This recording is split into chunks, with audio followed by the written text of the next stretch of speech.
Hello friends, welcome to AKC technical classes. हम लोग बात करने वाले हैं सिविल इंजीनियरिंग के एक बहुत ही इम्पॉर्टेंट सब्जेक्ट जिसका नाम है RCT यानी कि रेनफोर्स्ड कंक्रीट टेक्नोलॉजी के सिलेबस के बारे में डिस्कशन करेंगे। फ्रेंड्स, वीडियो को शुरू करने से पहले हम आपसे बताना चाहेंगे कि अगर आपको किसी भी सब्जेक्ट की PDF चाहिए तो बुक की PDF तो आप हमारा टेलीग्राम चैनल ज्वाइन कर सकते हैं। उसकी लिंक आपको डिस्क्रिप्शन बॉक्स में मिल जाएगी, वहाँ से जाके आप किसी भी बुक की PDF को डाउनलोड कर सकते हैं। तो चलिए हम लोग अपना शुरू करते हैं। देखेंगे सिलेबस में क्या क्या है RCT के। तो देखते हैं। सबसे पहले इंट्रोडक्शन में हम लोग देखेंगे कि concept of reinforce cement concrete क्या के बारे में जानेंगे कि रेनफोर्स सीमेंट कंक्रीट क्या है। फिर उसके उसके उसमें जो रेनफोर्समेंट के लिए यूज होने वाला जो मटेरियल यूज होते हैं उसकी क्वालिटी के बारे में जानेंगे। जैसे suitability of steel as reinforcement material हो गया, फिर उस जो स्टील यूज होता है उसकी प्रॉपर्टी क्या होती है, किस टाइप की स्टील यूज होती है, उस सब के बारे में जानेंगे। ये देखिए, इसमें TMT, HYSD, माइल्ड स्टील, सबके जितने टाइप के जो बार यूज होते हैं उनके बारे में जानेंगे अच्छे से। फिर जो लोड आता है उस किस किस टाइप का लोड आता है स्ट्रक्चर पे, उसके बारे में डिटेल में जानेंगे। फ्रेंड्स, सारा पूरा सिलेबस कवर किया जाएगा। आप लोगों का साथ रहा तो अच्छे से कवर किया जाएगा सारा सिलेबस। फिर हम लोग देखेंगे कि दूसरा चैप्टर देखेंगे कि introduction to following method of RCC, मतलब RCC में जो डिज़ाइन किया तो किस किस मेथड पे किया जाता है उसके बारे में थोड़ा सा इंट्रोडक्शन देखेंगे। उसमें जैसे देखेंगे हम लोग कि वर्किंग स्ट्रेस मेथड है, फिर उसके बाद लिमिट स्टेट मेथड है। तो इस आधार पे हम लोग देखेंगे कि किस किस किस तरह से डिज़ाइन किया जाता है बीम का, कौन कौन सा मेथड है डिज़ाइन करने का। बीम का हो गया, स्लैब, मतलब किस किस मेथड से डिज़ाइन किया जाता है RCC स्ट्रक्चर का, उसके बारे में इसमें जानेंगे। फिर तीसरे चैप्टर में हम लोग देखेंगे कि शियर एंड डेवलपमेंट लेंथ, यानी कि जो शियर फोर्स बीम पे आता है उसके कारण उसके कारण बीम को किस प्रकार डिज़ाइन किया जाए कि वो शियर फोर्स को बियर कर सके, यानी कि फेल ना हो स्ट्रक्चर, मतलब शियर फोर्स को बियर कर सके। और फिर डेवलपमेंट लेंथ के बारे में बात करेंगे, उस पर कितना मैक्सिमम शियर फोर्स आता है, इस शियर स्ट्रेस कितना आता है, शियर रेनफोर्समेंट कितना दिया जाएगा, इस सब के बारे में डिटेल में बात करेंगे। फिर फोर्थ चैप्टर है concept of limit state method, यानी हम इसमें लिमिट स्टेट के मेथड में अच्छे से बात करेंगे कि लिमिट स्टेट मेथड से जब डिज़ाइन किया जाता है स्ट्रक्चर का तो उसके बारे में अच्छे से डिटेल में बात करेंगे। किस प्रकार से डिज़ाइन किया जाता है, क्या क्या प्रिकॉशंस होते हैं, किस तरह से फैक्टर ऑफ सेफ्टी क्या होता है, पार्शियल फैक्टर ऑफ सेफ्टी क्या होता है, ये सब अच्छे से हम लोग बात करेंगे। डिज़ाइन लोड क्या है, स्ट्रेस ब्लॉक क्या है, पैरामीटर क्या है, सब के बारे में अच्छे से बात करेंगे।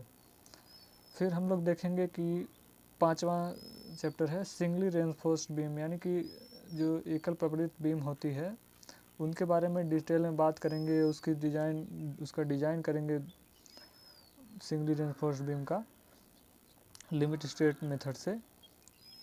उसके डिज़ाइन में क्या क्या स्टेप होते हैं उस सब के बारे में डिटेल में बात करेंगे।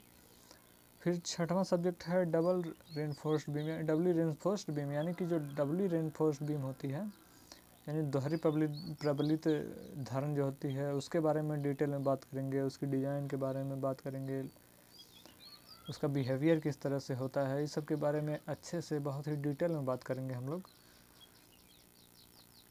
अगर आप लोगों का साथ रहा तो बहुत ही अच्छे से पूरा सिलेबस कवर किया जाएगा।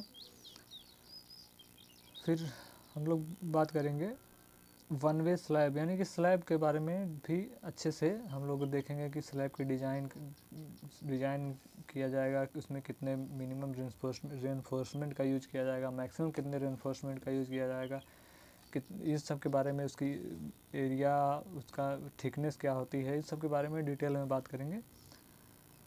फिर टू वे स्लैब के बारे में देखेंगे कि टू वे स्लैब क्या होता है, उसकी डिज़ाइन, उसमें रेनफोर्समेंट, थिकनेस, इस सब के बारे में बहुत ही डिटेल में बात करेंगे। फिर अगला चैप्टर है एक्सियली लोडेड कॉलम, यानी कि कॉलम जो होते हैं वो कितने टाइप के होते हैं, उन पे किस तरह से लोड आता है, इस सब के बारे में अच्छे से डिस्कस करेंगे। उसकी लेंथ क्या होती है, इफेक्टिव लेंथ क्या होती है, डेफिनेशन और कितने टाइप के कॉलम होते हैं, इन सब के बारे में डिटेल में बहुत ही अच्छे से बात करेंगे। देखिए definition and classification of column और इफेक्टिव लेंथ ऑफ कॉलम, इन सब के बारे में अच्छे से बात करेंगे।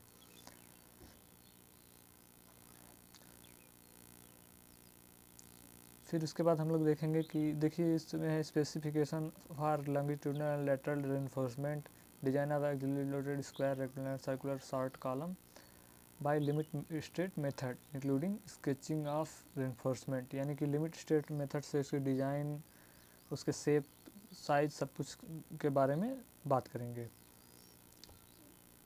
फिर देखेंगे हम लोग प्री स्ट्रेस्ड कंक्रीट, यानी कि जो जो इस प्री पहले से ही मतलब फैक्ट्री में कास्ट की हुई जो कंक्रीट की मतलब जो स्ट्रक्चर्स होते हैं, जैसे आपने देखा होगा जो बड़े बड़े पुल होते हैं उनके नीचे जो वो लगाए जाते हैं, धारण जो लगाई जाती है, वो सब प्री कास्ट होती है, यानी कि फैक्ट्री में बना के उसको ला के वहाँ पे रखा जाता है। तो इन सब के बारे में डिटेल में बात करेंगे कि इनको किस तरह से बनाया जाता है, उनको बनाते समय क्या क्या बातें ध्यान रखी जाती हैं, इन सब के बारे में अच्छे से बात करेंगे। देखेंगे concept of pre stressed concrete क्या है, method of pre stressing, pre tensioning and pre post tensioning, इन सब के बाद एडवांटेज क्या हैं इस प्री स्ट्रेस्ड कंक्रीट के, डिसएडवांटेज क्या हैं, फिर लॉसेस इन प्री स्ट्रेस, मतलब प्री स्ट्रेस में लॉस क्या है, इस सब के बारे में, मतलब लोड आने पे प्री स्ट्रेस में कौन कौन सा लॉस होता है, उस सब के बारे में डिटेल में बात करेंगे। अब हम लोग देखते हैं हिंदी में सिलेबस। हिंदी में पहला चैप्टर देखेंगे सीमेंट कंक्रीट, यानी कि जो हम लोग आप लोगों ने पहले ही पढ़ चुका होगा, सीटी का पूरा एक सब्जेक्ट ही रहा है, उसको अच्छे से पढ़ा होगा आपने। तो उसके बारे में थोड़ा सा शॉर्ट में इंट्रोडक्शन, इसमें फिर से वही रिवीजन करना रहेगा हमें, उसके बारे में पढ़ेंगे। इसमें सादा सीमेंट कंक्रीट है, प्लेन सीमेंट कंक्रीट है, और फिर इसमें जो स्टील बार्स वगैरह यूज होते हैं उनके बारे में थोड़ा सा बात करेंगे। फिर लिमिट स्टेट मेथड क्या है, वर्किंग स्टेट मेथड क्या है, अल्टीमेट लोड मेथड क्या है, ये इसके बारे में थोड़ी सी बात करेंगे। उसके बाद दूसरा चैप्टर है कार्यकारी प्रतिबल विधि, यानी कि जो वर्किंग स्ट्रेस मेथड है जिसको प्रत्यास्थता सिद्धांत मतलब इलास्टिक मेथड भी कहा जाता है, उसके बारे में डिटेल में बात करेंगे। वर्किंग स्ट्रेस मेथड होता क्या है, आनमन भारित प्रबलित सीमेंट कंक्रीट यानी आरसीसी बीम और सब्जेक्टेड टू फ्लेक्सरल लोड जो आते हैं बीम पे, उसके बारे में उस तरह की बीम के बारे में बात करेंगे। फिर हम लोग बात करेंगे लिमिट स्टेट मेथड का, कि लिमिट स्टेट मेथड से किस प्रकार से डिज़ाइन किया जाता है। फिर limit state method of collapse क्या होता है, उस फ्लेक्चर क्या होता है, इन सब के बारे में बात करेंगे। और इस पे किस तरह के क्वेश्चंस आते हैं, यानी कि तीन टाइप के प्रॉब्लम्स को होते हैं इसमें बीम में, तो उनके बारे में डिटेल में बात करेंगे। फिर उसके बाद हम लोग देखेंगे shear and bond strength limit state of collapse, यानी कि जो शियर फोर्स आता है उसके कारण जो बीम में क्या क्या चेंजेस आते हैं, बीम को किस आधार पर शियर फोर्स के लिए डिज़ाइन किया जाता है, उन सब के बारे में डिटेल में बात करेंगे। आइए उसमें देखिए आप शियर फोर्स स्ट्रेंथ क्या होती है बीम की, अपरूपण प्रबलन का प्रावधान आईएस कोड के अनुसार, इन सब आईएस कोड को ध्यान में रखते हुए इनका डिटेल में एनालिसिस करेंगे। अभिलाष सामर्थ्य क्या होती है, और डेवलपमेंट लेंथ यानी विकास लंबाई क्या होती है, इन सब के बारे में बात करेंगे अच्छे से। फिर पांचवें चैप्टर में देखेंगे प्रबलित कंक्रीट धरण, यानी कि रेनफोर्स्ड कंक्रीट जो बीम होती है उसकी डिजाइन के बारे में बात करेंगे। उसकी स्पेसिफिकेशन, यानी कि उसमें जो उसके जो पार्ट्स होते हैं उनको क्या क्या कहा जाता है, उन सब के बारे में अच्छे से जानेंगे। उसके बाद देखेंगे कि धरणों का उनका डिज़ाइन देखेंगे लिमिट स्टेट मेथड से, फिर उसमें सिंगली रेनफोर्समेंट का, फिर लिंटल का उसमें देखेंगे, फिर कैंटिलीवर बीम होती है, कॉन्टीन्यूस बीम होती है, डबली रेनफोर्स्ड बीम, इन सब के बारे में बात करेंगे।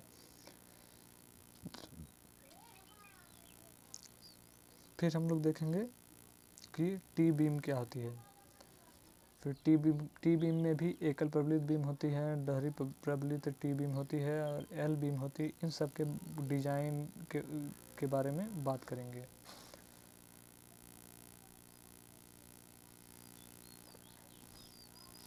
फिर हम देखेंगे प्रबलित कंक्रीट स्लैब। प्रबलित कंक्रीट स्लैब के बारे में देखेंगे कि वन वे स्लैब क्या होता है, फिर इसकी डिज़ाइन के बारे में बात करेंगे।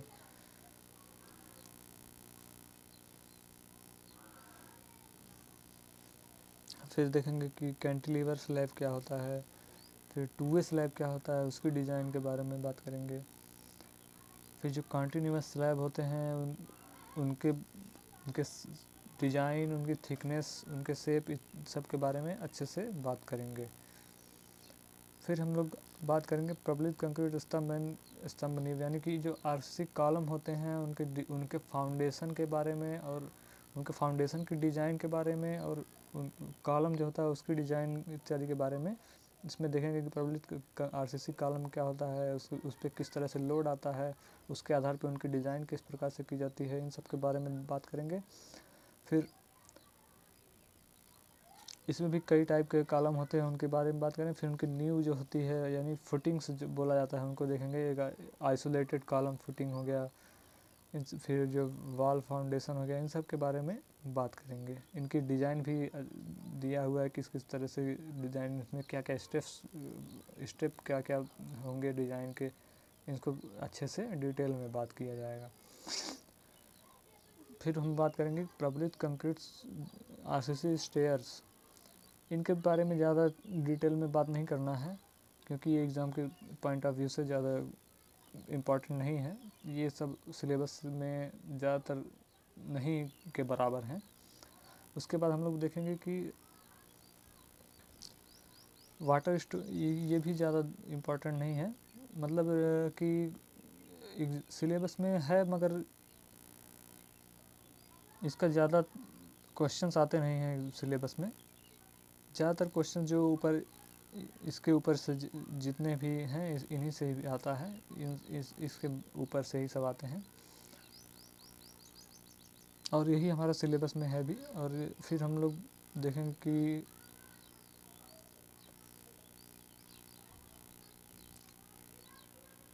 फिर लास्ट में हम लोग देखेंगे कि ये प्री स्ट्रेस्ड कंक्रीट के बारे में अच्छे से डिटेल में, प्री स्ट्रेस कंक्रीट किस तरह से बनाया जाता है, उसमें किस तरह से लोड प्री टेंशनिंग की जाती है, पोस्ट टेंशनिंग की जाती है, इन सब में कौन कौन सी मेथड से किया जाता है, ये मेथड बहुत इंपॉर्टेंट है, इनके बारे में बात करेंगे। फिर पूर्व प्रबलित कंक्रीट धरण जो होते हैं उनके बारे में बात करेंगे, इनकी डिज़ाइन किस प्रकार की जाती है, इसमें कौन कौन से फोर्सेस के कारण कौन कौन से लॉस होते हैं, इन सब के बारे में बात करेंगे। इनमें विकृति किस तरह से आती है, उस सब के बारे में डिटेल में बात करेंगे। तो फ्रेंड्स ये था सिलेबस, जिसमें हमें एक दो चैप्टर्स जो ऐसे हैं जो हमें ज़्यादा पढ़ना नहीं है, जिनके बारे में ज़्यादा डिस्कस नहीं करना है, क्योंकि हमें एग्ज़ाम में सिर्फ ये जो चैप्टर्स हैं ये सिर्फ आपके बीटी के दृष्टि से ही मतलब भी नहीं ज़्यादा इम्पॉर्टेंट है, और ना ही आपको मतलब अगर तैयारी भी करना चाहते हैं तो उसके लिए भी ये सब सिलेबस, ये जो एक दो तीन चैप्टर हैं इनके बारे में ज़्यादा डिटेल में नहीं पढ़ना रहता है। अगर आप जेईई की प्रिपरेशन भी करने जाते हैं तो उसमें भी आपको इनका सब के बारे में शायद क्या नहीं ही पढ़ाया जाएगा। तो हम इस सब के बारे में ज़्यादा डिटेल में बात नहीं करेंगे। मेनली हम लोग ऊपर से यहाँ तक बात करेंगे, उसके बाद हम लोग सीधे डायरेक्टली यहाँ पे आ जाएंगे। प्री स्ट्रेस्ड कंक्रीट जो है इसके बारे में बात करेंगे, यानी कि टोटल 8 से 9 चैप्टर हम लोग डिटेल में पढ़ेंगे बहुत अच्छे से, और सारा सिलेबस अच्छे से कवर किया जाएगा अगर आप लोगों ने साथ दिया तो ये था पूरा फ्रेंड्स सिलेबस, जिसको जल्दी ही शुरू किया जाएगा। अगर आपको इस बुक की पीडीएफ चाहिए या फिर किसी अन्य बुक की पीडीएफ चाहिए तो आप टेलीग्राम चैनल को ज्वाइन कर सकते हैं और वहाँ से आपको सारी बुक की पीडीएफ मिल जाएगी। उसकी लिंक डिस्क्रिप्शन बॉक्स में मिल जाएगी। अगर वीडियो पसंद आया तो प्लीज़ लाइक करें, और अगर कोई प्रॉब्लम हो तो कमेंट करके हमें बताएं, हम अगर कोशिश करेंगे आपकी प्रॉब्लम को सॉल्व करने की।